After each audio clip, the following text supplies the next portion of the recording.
అక్షర, taste చూసి ఎలా ఉందో చెప్పమ్మా. ఈరోజు బిర్యానీ చేశాను కదా, మా పాప ఎలా ఉందో టేస్ట్ చూసి చెప్తుంది.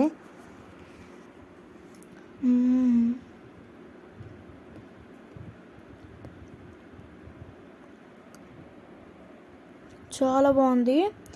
ఈ బిర్యానీ మళ్ళీ ట్రై చేసి ఎలా ఉందో చెప్పండి, కామెంట్ పెట్టడం మాత్రం మర్చిపోకండి. ఇప్పుడు మనము రైస్ ఎలా చేసామో ప్రాసెస్ మొత్తం చూద్దాము. చూడండి అసలు ఎంత బాగా పొల్లు పొల్లు అయిపోయిందో.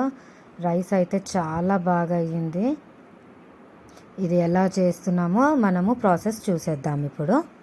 ఇప్పుడు నేను 1.5 kg చికెన్ తీసుకున్నాను. చూడండి, లెగ్ పీసే 3 తీసుకున్నాను. లెగ్ పీసే 3 తీసుకున్న తర్వాత పీసులు ఏం ఎక్కువగా రాలేదు, అందులో పెద్దగా కొట్టించాం కదా, అందుకనేసి ఇందులోకి మనము నేను ఇది 2 times కడిగి పెట్టుకున్నాను. ఇందులో కొద్దిగా పసుపు వేస్తున్నాను.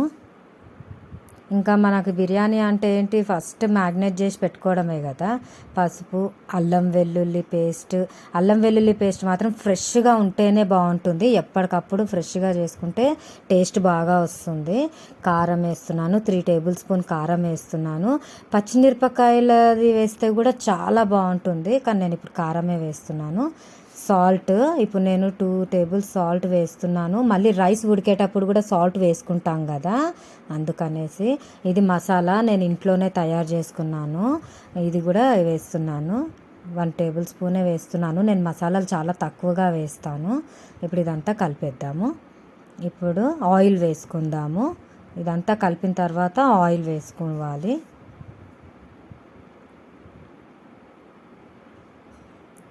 ఆయిల్ తీసుకున్నాను. ఆయిల్ బాగా కలిపిన తర్వాత మనము పెరుగు యాడ్ చేసుకుందాం. పెరుగు స్టార్టింగ్లోనే వేస్తే ఏంటంటే వాటర్ లాగా ఉంటుంది, అందుకనేసి ముక్కలకి ఉప్పు కారం ఈవెన్గా పట్టుకోదు. అందుకనేసి నేను అన్ని మసాలాలు ఆయిల్ అంతా వేసిన తర్వాత లాస్ట్కి పెరుగు యాడ్ చేస్తున్నాను. ఇప్పుడు పెరుగు వేసుకుంటే సెట్ అయిపోతుంది. పెరుగు కొంచెం ఎక్కువగానే తీసుకోవాలి. నేను పెరుగు ఎక్కువగానే తీసుకుంటున్నాను, ఎందుకంటే మళ్ళీ ఇంకో గ్రేవీ కర్రీ కావాలి అని అడగకుండా ఉండాలి అంటే పెరుగు ఎక్కువగా తీసుకుంటేనే వాటర్ క్వాంటిటీ వచ్చి చాలా బాగా అవుతుంది. లేకపోతే మళ్ళీ ఇది సప్పగా ఉంది, ఇంకో గ్రేవీ లేదా అని అడుగుతారు. అలా అడగకుండా ఉండాలంటే పెరుగు ఈ టైంలో ఎక్కువగా వేసుకోవాలి. ఓకే, పెరుగు వేసి కలిపాను కదా, ఇది ఒక 1/2 hour మనము పక్కకు పెట్టేసుకుందాము.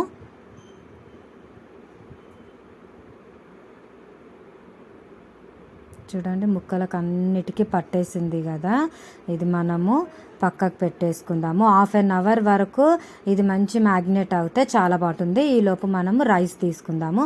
నేను 1.5 kg చికెన్ తీసుకున్నాను కదా, రైస్ కూడా 1.5 kg మీద ఒక్క 1/4 kilo రైస్ ఎక్కువ తీసుకున్నాను. 1/4 kilo తక్కువ 2 kgs అనమాట రైస్. ఇప్పుడు ఇది మనము 2 times కడిగి ఇవి కూడా నానబెట్టేసుకోవాలి. నేను ఒక 2 times కడిగి ఇది పక్కకు పెట్టేస్తాను. ఇప్పుడు ఆనియన్స్, నేను ఒక 1/2 kg ఆనియన్ తీసుకున్నాను. దీన్ని ఇప్పుడు మంచి బ్రౌన్ కలర్ వచ్చేదాకా వేయించుకుందాం. ఇది వేగేటప్పుడు మనము కొద్దిగా సాల్ట్ వేసుకుంటే చాలా టేస్టీగా వస్తుంది, క్రంచీగా కూడా అవుతుంది, తొందరగా కూడా కుక్ అవుతుంది. అందుకని నేను 1 tablespoon ఆయిల్ సాల్ట్ వేసాను. ఇది కొద్దిగా వేగింది కదా, ఇంకొద్దిగా వేగాలి. ఇంకొంచెం వేగితే ఇది బ్రౌనీ కలర్లో వచ్చేస్తుంది. ఈ లోపు మనము రైస్ ఉడకడానికి వాటర్ పెట్టేసుకుందాము. ఇది ఇలాగే ఇంకొద్దిసేపు అయితే అయిపోతుంది.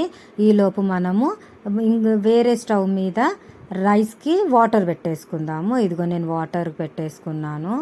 వాటర్ కొంచెం ఎక్కువగానే తీసుకున్నాను, ఎందుకంటే లూజ్గా ఉడకాలి కదా, లేకపోతే టైట్గా అయిపోతుంది, సరిగా ఉడకదు. అందుకనేసి నేను పెద్ద బగోనే తీసుకున్నాను. ఇదిగో ఈ బ్రౌన్ కలర్ వచ్చేసింది. ఇప్పుడు ఆనియన్ తీసి పక్కకు పెట్టేసుకుందాం. ఓకే, ఆనియన్ వేగింది కదా, ఇప్పుడు మనము ఇది గిన్నెలోకి తీసేసుకుందాము. ఇప్పుడు మసాలా ఏమేమి వేస్తున్నానో చూపిస్తున్నాను. ఇది వాటర్లో వేయడానికి.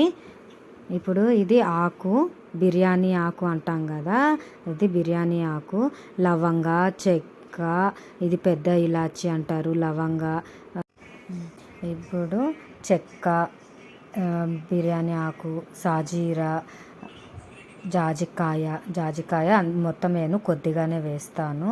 ఇదేమో దీన్ని ఏదో మసాలా స్పైసెసే అంటారు కదా, అది కూడా. ఇది ఇలాచి, పెద్ద ఇలాచి. ఇవన్నీ ఇప్పుడు వాటర్లోకి వేసుకుందాము. వాటర్లోకి నేను కసూరి మెంతి వాటర్లో చికెన్లో కలుపుతాను. ఇప్పుడు మసాలాలన్నీ వేసేసాను. ఇందులో కొద్దిగా ఆయిల్ వేస్తున్నాను. ఆయిల్ కూడా వేసిన తర్వాత సాల్ట్ వేసుకుందాము.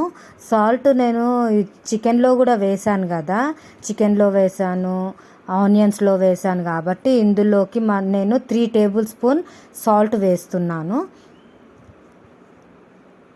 3 table spoon salt, 3 table spoon salt వేసాను కదా. ఇది కొద్దిగా మరగాలి.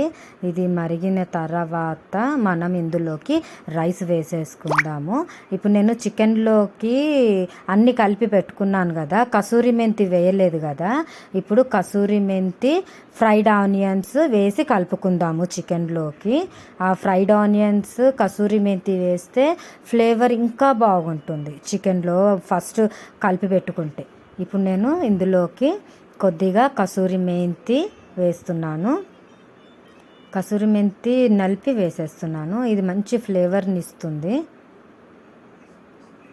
కొద్దిగా కసూరి మెంతి వేసాను. ఇప్పుడు ఫ్రైడ్ ఆనియన్స్ వేస్తున్నాను. ఫ్రైడ్ ఆనియన్స్ కూడా మంచి టేస్ట్ని ఇస్తుంది. ఇప్పుడు మొత్తం కలిపేసుకుందాం ఒకసారి. ఫ్రైడ్ ఆనియన్స్, కసూరి మెంతి వేసాం కదా, అది కలిపేసుకొని పక్కకు పెట్టేసుకుందాము. ఇప్పుడు వాటర్ బాయిల్డ్ అవుతున్నాయి కదా, నానబెట్టుకున్న రైస్ ఉన్నాయి కదా, అవి అందులోకి వేసేసుకుందాము. ఇది 70% కుక్ అవ్వాలి. 70% కుక్ అయిన తర్వాత మనము దీంట్లోకి వేసేసుకుందాం. ఇప్పుడు నేను చికెన్ ఉడకబెట్టుకోవడానికి నేను పెద్ద బౌల్ తీసుకున్నాను. ఇంకొకటి ఏంటంటే రైస్ ఇందులో వేసిన తర్వాత ఫ్రీగా ఉడకాలి కదా, అందుకనేసి నేను ఇందాక అదే ఆయిల్ వేస్తున్నాను. బ్రౌన్ ఆనియన్ చేసిన ఆయిల్ ఉంది కదా, అదే ఆయిల్తోనే చేస్తున్నాను. నేను ఇంకా ఎక్స్ట్రా ఆయిల్ ఏది వేయను. నేను ఆయిల్ చాలా తక్కువగానే తీసుకుంటున్నాను. ఇప్పుడు నేను చెక్క, లవంగా, ఇలాచి అన్నీ చూపించాను కదా, అవన్నీ కచ్చపక్క దంచి పెట్టుకున్నాను. అది వేసేస్తున్నాను. ఇది కొద్దిగా వేడి తగలగానే దీంట్లోకి మనము కొత్తిమీర, పుదీనా వేసేసుకుందాము.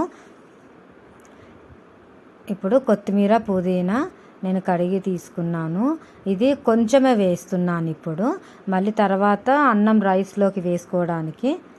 ఇప్పుడు ఇది కొద్దిగానే తీసుకుంటున్నాను, కొత్తిమీర, పుదీనా. ఇది కొద్దిగా పచ్చివాసన పోయేదాకా కొద్దిగా అలా ఫ్రై అయిన తర్వాత మనం ఇందులోకి చికెన్ వేసేసుకుందాము. ఇప్పుడు ఇది ఓకే, కొద్దిగా వేగింది కదా, ఇందులోకి మనము చికెన్ వేసేసుకుందాము. చికెన్ వేసుకున్నాం కదా, చికెన్ కొద్దిగా బాయిల్డ్ అవ్వాలి, ఉడకాలి. కొద్దిగా ఉడికిన తర్వాత మనము రైస్ వేసేసుకుందాము. ఆ లోపు రైస్ కూడా 50% ఉడుకుతుంది కదా. ఓకే, ఇది మూత పెట్టేసుకుందాము. రైస్ చూడండి, రైస్ 50% ఉడికింది. ఇంకొద్దిగా ఉడకాలి. ఈలోపు చికెన్ మనకి ఇంకొంచెం ఉడుకుతుంది. ఒకసారి చూసేసుకుందాము చికెన్. ఓకే, చికెన్ కూడా కొద్దిగా ఉడికింది కదా. ఇప్పుడు మనము ఒక్కసారి ఇది కలిపేసుకుందాము. ఈలోపు మనము నిమ్మకాయ జ్యూస్ని కూడా తీసుకుందాము. ఇదిగో లెమన్ జ్యూస్ నేను తీసుకున్నాను. దీంట్లోకి కొద్దిగా ఆరెంజ్ కలర్, ఫుడ్ కలర్ కలుపుతాను. నేను కొద్దిగానే తీసుకుంటున్నాను, ఎక్కువేం తీసుకోవట్లేదు. ఇప్పుడు దీంట్లోకి మనము రైస్ వేసేసుకుందాము. రైస్ 70% ఉడికింది. మనము కింద చికెన్ పీసెస్ బౌల్కి ఈవెన్గా మొత్తం అనుకున్న తర్వాత రైస్ వేసుకోవాలి, లేకపోతే చికెన్ పీసెస్ మధ్యలో ఉండిపోతాయి, అన్నం రైస్ మాత్రం సైడ్కి వచ్చేస్తుంది. అందుకని నేను చికెన్ పీసెస్ ఈవెన్గా అనుకున్నాను. ఇప్పుడు రైస్ సగం వేసాను కదా, సగం వేసిన తర్వాత నేను ఫ్రైడ్ ఆనియన్స్ వేస్తున్నాను, అలాగే నిమ్మరసం కూడా కొద్దిగా వేస్తున్నాను. రైస్ ఇంకా మొత్తం వేయలేదు, సగమే రైస్ వేసాను. దాంట్లోకి ఫ్రైడ్ ఆనియన్స్, లెమన్ జ్యూస్, ఇప్పుడు కొత్తిమీర, పుదీనా కూడా వేస్తున్నాను. కొత్తిమీర, పుదీనా వేసాం కదా, ఇప్పుడు మళ్ళీ రైస్ వేసేసుకుందాం పైనుంచి. ఇప్పుడు మళ్ళీ మిగతా రైస్ మొత్తం వేసేసుకుందాం. మంట నేను పొయ్యి బంద్ చేయలేదు చూడండి, అది ఎంతవరకు కుక్ అవుతూనే ఉంది. ఎందుకంటే రైస్ మొత్తం వేసేదాకా ఆ పొయ్యి బంద్ చేయొద్దు. ఇప్పుడు మిగతా రైస్ మొత్తం వేసేద్దాము. నేను స్టవ్ మాత్రం ఆఫ్ చేయలేదండి, స్టవ్ కంటిన్యూ రన్ అవుతూనే ఉంది. ఇప్పుడు రైస్ మొత్తం వేసేసుకుంటాము. రైస్ మొత్తం వేసేసిన తర్వాత చూడండి, ఇప్పుడు రైస్ మొత్తం వేసేసాను కదా, దీంట్లోకి నేను ఇప్పుడు హోల్స్ పెడతాను. ఒక 5 హోల్స్ కింది దాకా అడుగు దాకా అయ్యేలాగా నేను చాకుతోని 5 హోల్స్ పెట్టాను. ఎందుకు అని అంటే నెయ్యి వేసుకోవడానికి. మనకి బిర్యానీలో నెయ్యి మంచి ఫ్లేవర్ని ఇస్తుంది కదా, అందుకని పైన వేస్తే పైనే ఉంటుంది. అందుకని అలా హోల్స్ చేసి హోల్స్లో నెయ్యి వేస్తే కింది అడుగు దాకా వెళ్తుంది. నేను అలా అన్ని హోల్స్లో నెయ్యి వేసాను. నెయ్యి వేసి ఇప్పుడు పైన కొద్దిగా వేసేస్తున్నాను. ఇప్పుడు హోల్స్ అన్నీ మూసేసుకుందాం. ఇప్పుడు దీనిపైన లెమన్ జ్యూస్ వేస్తున్నాను. మొత్తం లెమన్ జ్యూస్ మొత్తం వేసేసాను. ఇప్పుడు ఫ్రైడ్ ఆనియన్స్ కూడా వేసేసుకుందాము. ఫ్రైడ్ ఆనియన్స్ కూడా వేస్తున్నాం కదా, ఇప్పుడు పైన కొత్తిమీర పుదీనా కూడా వేసేస్తున్నాను. ఇప్పుడు నేను మసాలా తక్కువ తీసుకున్నాను కదా, అందుకని కొంచెం బిర్యానీ మసాలా జస్ట్ పైన వేస్తున్నాను అంతే. ఇప్పుడు దీని మీద మూత పెట్టేద్దాము. మూత పెట్టేసి బరువు పెట్టేద్దాము. నేను బిందె పెడతాను దీని మీద, ఎందుకంటే ఎక్కడికి గాలి పోకుండా. మళ్ళీ ప్లస్ కింద నేను కడాయి పెంక కూడా పెడుతున్నాను. పెంక ఎందుకు అని అంటే అన్నము మాడిపోకుండా. ఇప్పుడు ఏంటంటే డైరెక్ట్ మంట తగిలితే మాడిపోతుంది. ఇప్పుడు దమ్కేస్తున్నాం కదా, మాడిపోతుంది. అలా మాడిపోకుండా ఉండడానికి అనేసి నేను పెంక పెట్టుకున్నాను. ఇప్పుడు దానిపైన బరువు పెట్టాను చూడండి, గాలి మాత్రము బయటికి రాదు. ఇప్పుడు మనం ఇది ఒక 20 మినిట్స్ ఇలాగే వదిలేద్దాం. 20 మినిట్స్ తర్వాత రైస్ ఎలా అయిందో నేను చూపిస్తాను. ఓకే చూడండి, ఇప్పుడు మూత తీస్తున్నాను. చూడండి మొత్తం కుక్ అయ్యింది. రైస్ అయితే పుల్లలుగా ఇలా లేచి నించున్నట్టుగా వచ్చింది. చూడండి, మీకు కనిపిస్తుందో లేదో, నాకైతే కనిపిస్తుంది. ఓకే మొత్తం కుక్ అయిపోయిందండి. చూడండి మంచిగా దమ్కైంది కదా.